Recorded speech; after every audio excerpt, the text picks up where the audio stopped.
by the end yang kita hasilkan itu adalah analisis ya, maka kita harus memahami namanya decision drivers ya. Jadi secara keilmuan kalau kita bicara drivers dari decision making itu ada apa namanya, ada tiga hal yang utama gitu ya. Jadi satu itu hal yang berhubungan dengan kita sebutnya physics driven. Jadi physics driven itu kalau kita sebagai orang data nganggapnya kayak rumus gitu ya. Contoh rumus kimia gitu ya, zat A tambah zat B sama dengan zat C, itu rumus kimia. Atau kita punya rumus misalnya menghitung luas lingkaran ya, itu sudah ada rumusnya gitu ya. Atau kita mau memindahkan misalnya satu batu sejauh 100 meter, maka berapa energi yang kita perlukan untuk memindahkan tersebut ya, batu tersebut dengan kecepatan tertentu, itu sudah ada rumusnya ya.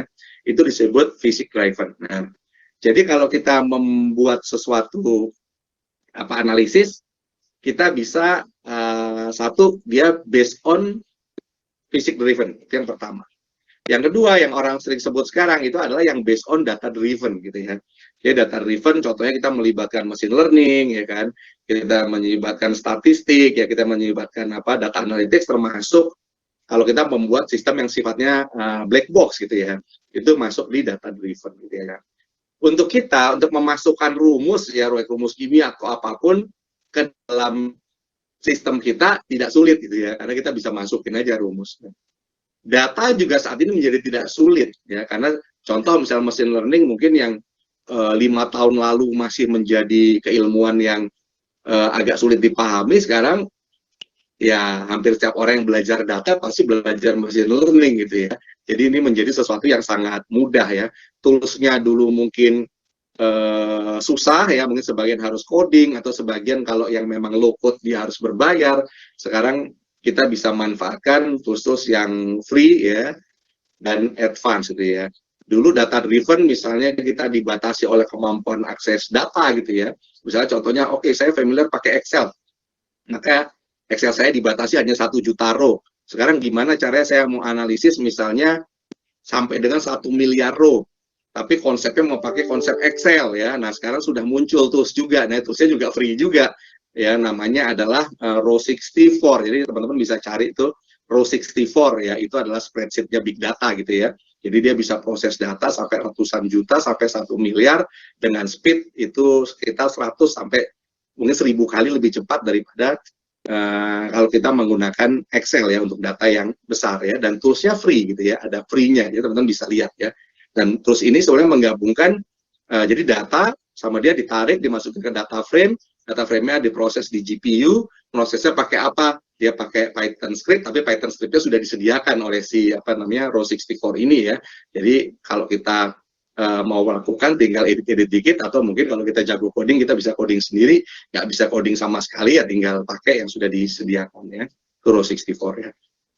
Atau hal yang lain gitu, kadang-kadang kita terima teks terlalu besar gitu ya, susah, maka kita bisa pakai tools namanya CS Viewer ya. CS Viewer itu hanya untuk membaca teks, tapi istilahnya kita bisa melihat dengan cepat. Nah, tapi CS Viewer itu hanya sanggup sampai 500 juta row gitu ya. Tapi seandainya tetap akan berguna untuk kita gitu ya, karena kadang-kadang teks besar kita bingung melakukan analisisnya gitu ya. Nah, lain kalau teksnya dipakai untuk keperluan teks analytics ya, nanti bisa pakai tools-tools yang lain ya, yang memang semi unstructured gitu ya. Sekarang juga banyak tools free yang memang sudah bisa handle juga text file yang sangat luas gitu ya.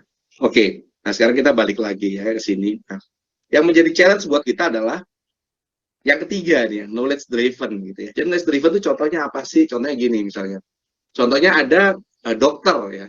Kalau ilmunya dokter mau kita masukkan ke dalam analytics kita, maka kan kita harus translate knowledge-nya dia ya masuk ke dalam sistem ya. Atau contoh misalnya pengacara atau ahli hukum dan sebagainya. Demikian juga untuk consulting. Contoh saya mau masukkan misalnya keilmuan konsultannya BCG misalnya ya, mau saya masukkan ke dalam analytics kita. Maka cara yang bisa kita masukkan itu ada dua gitu sebetulnya. Satu adalah bottom up, artinya kita gunakan framework bisnis yang sama dari mereka membuat decision, itu kemudian bagaimana cara kita masukkan. Nanti ini akan kita bahas mungkin agak di akhir-akhir sesi dari apa namanya training kita ya, mungkin nanti di pertemuan keberapa belas gitu ya baru kita masuk ke area sini. Nah, kemudian apa namanya bisa juga top down. Kalau top down gimana? Top down itu caranya adalah kalau saya tahu frameworknya tapi saya nggak tahu makainya, maka saya lihat aja dari apa decision atau kemudian advice yang diberikan oleh si konsultan ini, misalnya konsultan BCG gitu ya. Advice dia apa, frameworknya apa, kita gunakan machine learning ya untuk akhirnya machine learningnya mempelajari bahwa kenapa dia memberi decision seperti ini berdasarkan framework ini, nanti akan keluar. Jadi contoh yang paling basic itu kita bisa gunakan standar decision tree biasa, kemudian dari hasil decision tree-nya kita ubah menjadi rule, nah kemudian dengan mudah kita akan pelajari dari rule itu ya. Kenapa akhirnya based on framework, seorang konsultan BCG misalnya bisa menghasilkan result ya. Itu nanti kita akan belajar di akhir-akhir sesi ya. Nah, karena itu tugas kita ya, itu kita mungkin yang secara umum teman-teman belajar kalau belajar di tempat-tempat lain ya, mungkin kita akan belajar hanya yang disebut sebagai data driven dan physics driven ya. Tapi knowledge driven-nya tidak pernah diajarkan, apalagi diajarkan bagaimana masukkan knowledge driven ke dalam data pipeline kita gitu ya, atau ke dalam sistem kita gitu ya. Nanti kita akan belajar ini, tapi pertemuannya mungkin agak di akhir-akhir nanti.